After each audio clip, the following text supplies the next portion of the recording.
আসসালামু আলাইকুম, ASK creative চ্যানেলের পক্ষ থেকে আপনাদের সবাইকে স্বাগতম। ইতিমধ্যে আমরা ফটোশপের যে বেসিক টুলগুলো সকল টুলের সাথেই আমরা আপনাদের পূর্ববর্তী ভিডিওতে পরিচিত করিয়ে দিয়েছি। এরপরে এই ভিডিওতে আমরা এক একটি টুলের আলাদা আলাদা ভাবে বিস্তারিত কাজ দেখিয়ে দেবো। অনেকে অনেক কোর্সে বলে যে 10 মিনিটে সম্পূর্ণ কোর্স শিখুন ফটোশপের A to Z।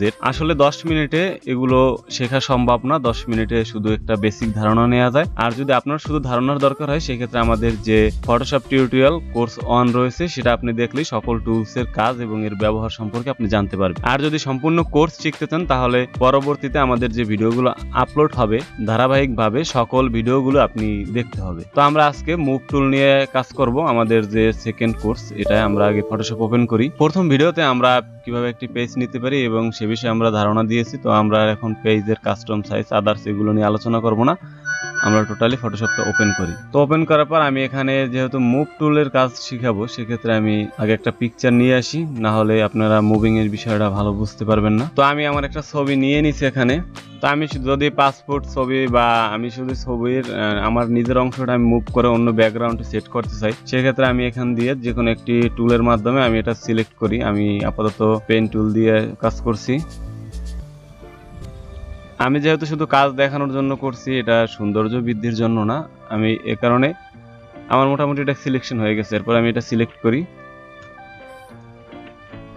আপনি নিখুঁতভাবে করতে হলে আপনি পেন টুল নিয়ে আস্তে আস্তে কাজ করতে পারেন, ছবিটি আরো জুম করে, তাহলে আপনি আরো নিখুঁতভাবে কাজ করতে পারবেন। তো আমরা এটা এখন মুভ টুলে ক্লিক করি। মুভ টুলে ক্লিক করার পর এটা আমি চাইলে যেখানে যে কোনো জায়গায় আমি অপসারণ করে নিতে পারি। আর যদি এইটার সেম একটা কপি আমি বের করতে চাই সেক্ষেত্রে আল্টার চিপে ধরে কিবোর্ডের আমি দেখছেন যে একটা কপি বের করে নিচ্ছি। এভাবে আমি এটা চাইলে অন্য পেজেও নিয়ে যেতে পারি।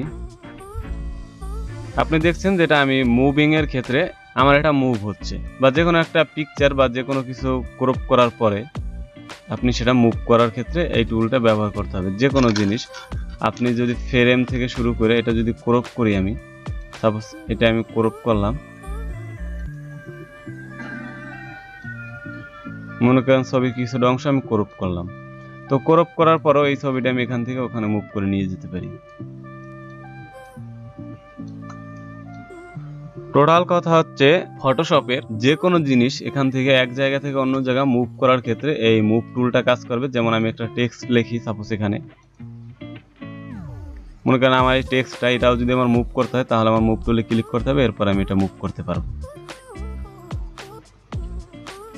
এরপর যদি আমি এখান থেকে একটি বর্গাকার করি, এটা আমি মুভ করে নিতে পারবো।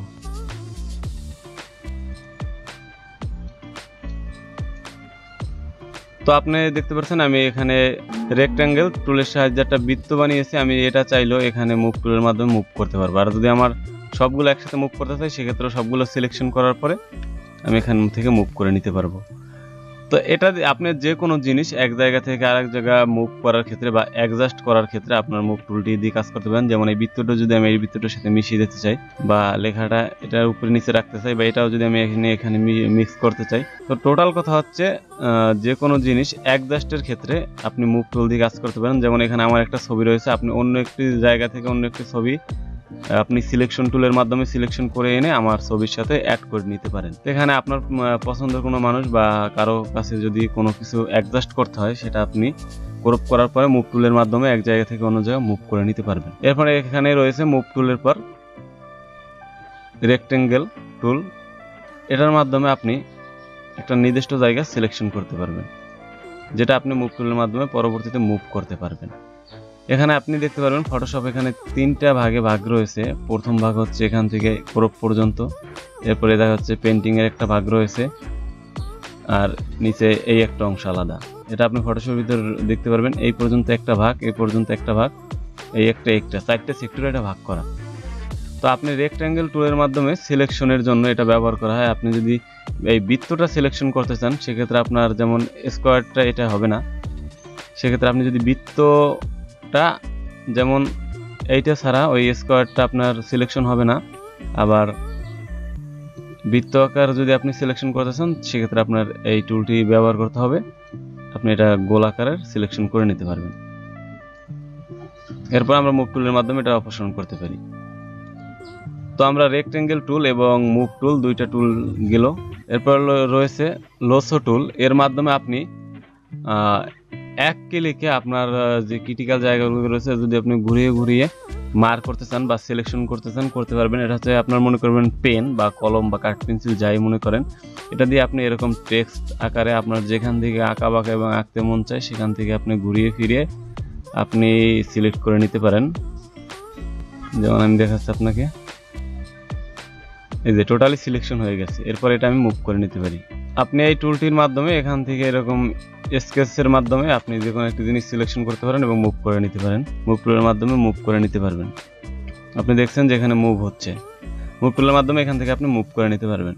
এরপরে লোসা টুলের ভিতরে আরও কিছু রয়েছে, ম্যাগনেটিক লোসা টুল। এটা হচ্ছে আপনার এই বৃত্তটা যদি আপনার দেখতে পাচ্ছেন আমি এখান দিয়ে মার্ক করব, আপনি দেখতে পাচ্ছেন যে আমরা এর আশেপাশ দিয়ে আমি অবস্থান করলেই এ সিলেকশন করে নেয়।